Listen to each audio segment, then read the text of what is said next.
Welcome back and welcome to Vlogmas Day 8. Of course I have the Christmas coffee and the Christmas jewellery, and I decorated my bookshelves with some tinsel and lights, and you can see the lights but only this tiny little bit of tinsel has made it in. Oh wow. I was like, buy the tinsel, put it on the bookcase, it'll look great in the video. Anyway, happy Dumpling Day. It is Friday the 7th of December, which means this is Vlogmas Day 8, and it is also release day for the movie of Dumplin, which I have been so looking forward to. I kept refreshing my Netflix last night to see if it was on there like early, but I'm not sure what time it hits. Maybe it hits at like midnight Pacific time, I don't know, but yes, I got up and watched it this morning so I could have this video ready for you, well, the next day, because this will be going up on Saturday, just because I wasn't sure at what point in the day I would watch the video, so I had to schedule Vlogmas videos around it. So as always, my book versus movie videos, I understand that movies are just based on the book and they can be wildly different from the book. However, I like to know, going into a movie that is based on the book, how closely it sticks to the storyline, and whether if I dislike the book it's going to be vastly different and therefore I might like it, or if I love the book it's going to be similar and therefore I might like it. I understand that book to movie adaptations are not straightforward adaptations, just to get that disclosure out the way there. The question that you're all wanting to know, I'm sure, is whether the movie sticks to the main ideas and the message of Dumplin, which is obviously all about being happy in your own skin and body positivity and just generally all this positivity. And it is such a positive film. I feel so good after watching that film. I mean, I want to be a Dolly Parton drag act. That's my main takeaway, obviously. But yeah, it's definitely a very positive film, a very body positive film, and yeah, very uplifting, and not always happy. Not always happy. If you've read the book, you'll know. But it's just a wonderful film, and it definitely sticks to the message of the book. So that's the main out of the way. Yes, there are some changes between the book and the movie. Of course, there will always be changes between the book and the movie. One character who is quite a sort of key character in the book, Mitch, is not in the movie at all. And I would say that whilst we're on the subject of boys and romantic interests for our lovely Dumplin, that's the swimsuit portion of the competition, I would say that Beau has a smaller part as well. So in terms of boys, it's less about the boys in the film, which I am absolutely fine with. I love the romantic aspect of Dumplin, but the main takeaway for me was the body positivity. The same with Pudding. And so the fact that they've chosen to kind of put the focus more on that, rather than the boys so much, I approve of that, and I think it really works for the movie. I reread the book this week and I loved the romantic part of it, and it works really well for the book. So there we go. I would say that Dumplin's relationship with her mom is slightly more focused on in the film than it is in the book. Obviously her mom plays a massive part in the book as well. It's just the two of them living together, but we get to see more of mom's pageant side in the movie. Obviously, because Dumplin is from Willowdene's point of view, we're not always going to see what her mum's doing outside of her interactions with her, whereas in a movie that is totally possible, and so we get to see that, and I'm here for that because I think that Jennifer Aniston did a great job as Mrs. Dixon. So yeah, I like that aspect of it, and so be prepared for that.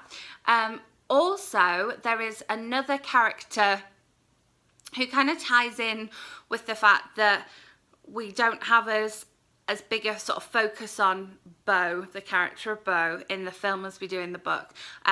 We don't have Amanda in the movie, they've chosen to kind of cut that character and place a little bit more of a focus on Becca, who is a character in the book, but she has a little bit of a bigger part to play in the movie, I feel, and she's being played by an actress who has done a lot of other things, so I think that they obviously chose to put the focus more on her, and then they had to take out another character to kind of make room for her. I'm assuming, I don't know the decisions behind the creative process, but Amanda isn't in the movie.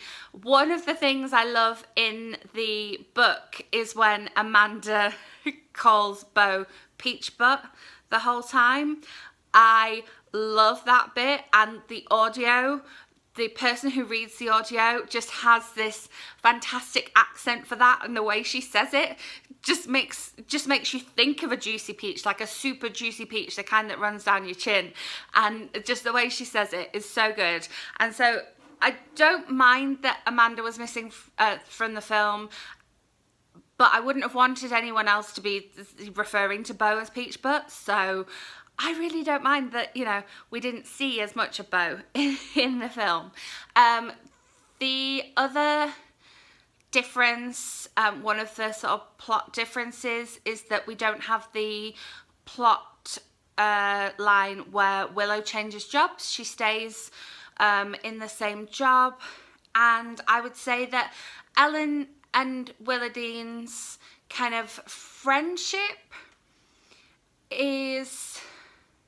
It's definitely explored in the film, but I wouldn't say it's explored as much in the film as it was in the book. I feel like they're friends, and obviously, I mean, I think you get from the trailer that they may have a bit of an argument, and I feel like that's got more page time in the book, whereas there obviously wasn't enough screen time for it in the film. So yeah, there's quite a few differences, but the main thing is the fact that we've got this body positive thing. Something which is made more of a thing in the film is the hideaway, the drag bar, and the drag queens from that drag bar. They play a bigger part in the film, and I'm just so here for that. I love their storyline, and that was the bit that I was looking forward to seeing how they pull off the most in the film. So I was excited that they had more of that in the film than they do in the book, and I just love the fact that we kind of get to know some of the guys in the drag bar more in the film as well. Those scenes were just fantastic, and one of those scenes does have a Julie Murphy cameo in as well, so make sure you're watching out for that. I did a little woo when she came on screen. I was like, yay, this is great. And I know some people when they watch the film of a book, sometimes they get bothered about like the way the character looks compared to the cover of the book. Obviously, we have no face on either cover, and it's the same with Pudding, but you'll be pleased to know that the dress does feature, but then you'll know that if you've seen the little teaser picture on Netflix. And this portion from the book does happen, but it doesn't necessarily happen with Willowdene. I know that's a very tiny spoiler, but I've not gone into the full details of what it is. And also, it's tiny spoiler. But I liked the way they incorporated this picture into the movie. I really liked that bit. I also loved the casting of Millie's mum. I love the casting of Willowdene's mum, and I love the casting of Willowdene and Ellen and Bo. But the casting of Millie's mum, oh, it's just inspired. You are in for such a treat there. So, yes, definitely a big thumbs up from me on the film. As I say, it's a real feel-good, lift-you-up film, so I think I will be watching it again, especially since I've literally just finished listening to the audiobook again. I enjoyed listening to that so much as well, so yes, let's keep the experience going. Let's just watch the film again. So if you're in doubt as to whether to watch the film because you're a fan of the book, definitely do it. If you're planning on just watching the film, then you'll definitely get those key messages from the book, so you are in for such a treat. And you could always do where you watch the film and then you read Pudding to find out what happens to one of those characters next. So yeah, I think I've highlighted everything. Definitely a positive outlook. I hope you enjoyed this video. If you've missed any of my Vlogmas videos, I'll have left a playlist up here so you can catch up on them. Tomorrow I will have my movie reviews video for the movies I've seen this week. I've seen a couple of new things and something a little bit older that was on the big screen. Very exciting. So make sure you're subscribed so that that lands in your subscription feed. Please let me know in comments if you have watched or are planning on watching the movie. Let me know if I've missed anything or if you have different opinions to me. Always happy to have that discussion in the comments, and I will see you tomorrow with another Vlogmas video. Bye!